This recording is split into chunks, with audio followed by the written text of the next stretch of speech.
Bismillahirrahmanirrahim.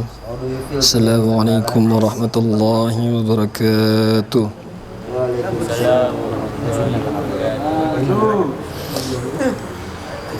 Alhamdulillahi rabbil alamin wa bihi nasta'in wa ala umur dunya waddin wassalatu wassalamu ala asyrafil anbiya'i wal mursalin wa ala alihi wa sahbihi ajma'in. Amma ba'd.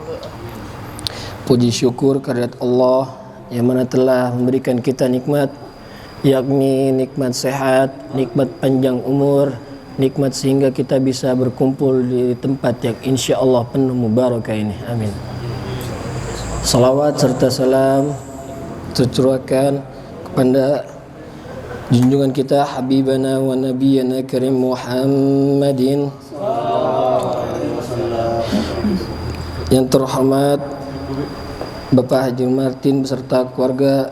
Semoga Allah sehatkan badannya, panjangkan umurnya, dan dimudahkan segala urusannya. Dan lupa kepada karyawan Syariah Mobil Indo yang tidak bisa saya sebutkan satu persatu, namun tidak mengurangi rasa hormat dan tazim saya kepada beliau semua. Duduknya saya di sini ingin memberikan kajian yang bertemakan menghargai waktu.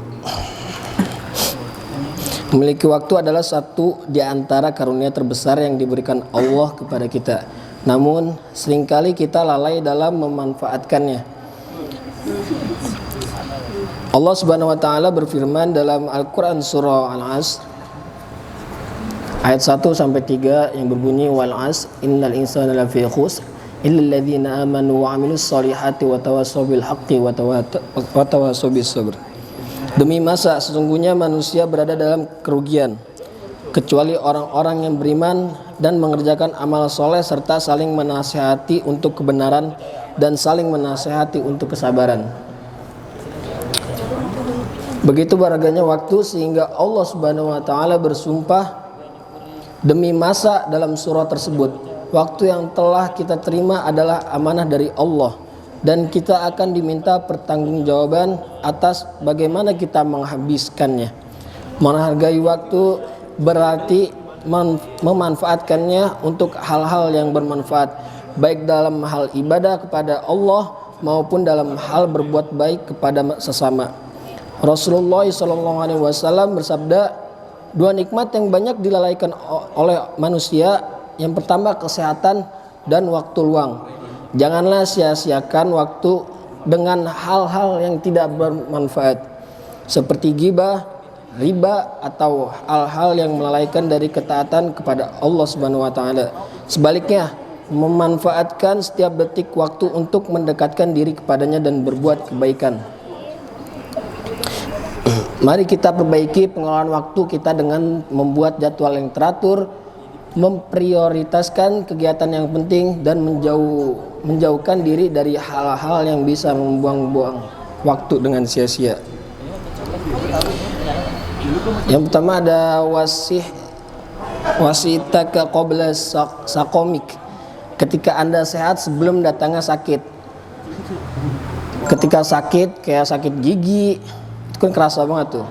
Sakit gigi, meskipun Umar bin Khattab minta sakit agar bisa merenungkan diri sendiri, maka ketika sehat jangan menggunakan kesehatan untuk hal-hal yang tidak penting, gunakan untuk hal-hal yang penting.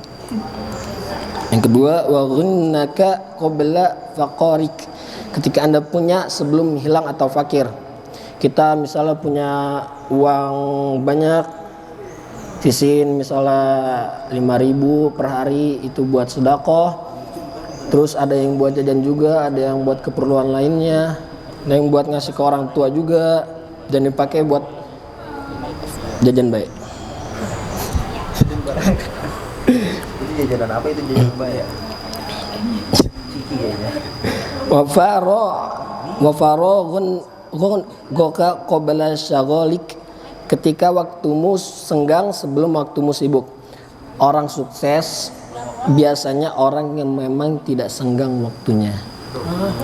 Kalau ingin sukses jangan bersenggang-senggang dengan waktu. Pengangguran itu waktunya banyak. Tapi waktu itu tidak bisa berbuat apa-apa. Nah, selanjutnya wahayataka qabla mautik, ketika masih hidup sebelum datangnya ajal. Kalau udah ajal tiba, mau muda, mau tua, mau jenggotan, mau kagak, apapun gak bisa dilakuin. Dulu jarang berbuat baik, ketika ajal tiba minta waktu kepada Tuhan, tapi Tuhan gak ngizinin lagi karena itu sudah tiba waktunya. Itulah yang harusnya kita sampai ketika terjadi pergantian dari waktu lama ke waktu baru. Maka orang Arab pun berkata, al-waktu kasif, waktu itu seperti pedang. Innalam taqata'u qata'ak. Pedang itu kalau tidak Anda gunakan bisa memotong leher Anda. Maka artinya waktu itu bisa membuat kita lalai dan tertipu. Kembali lagi, untuk memanfaatkan waktu dengan baik, apa yang berguna, masing-masing kita tentu tahu.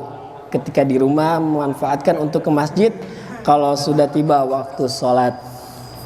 Jangan sampai kita ada di sekitar masjid tetapi masjid itu seakan-akan masjid itu dunia asing bagi kita, padahal kita muslim.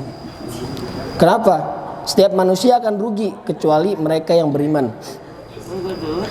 Insya Allah kita semua sudah beriman kepada Allah, malaikat, kitab Allah, Rasul Allah, hari akhir, dan qada dan qadar. Tetapi menjadikan iman sebagai ruh kehidupan, itulah yang harus kita rawat. Iman itu harus menjadi rohani kita yang soleh. Kurang lebihnya mohon maaf. Ada yang mau bertanya?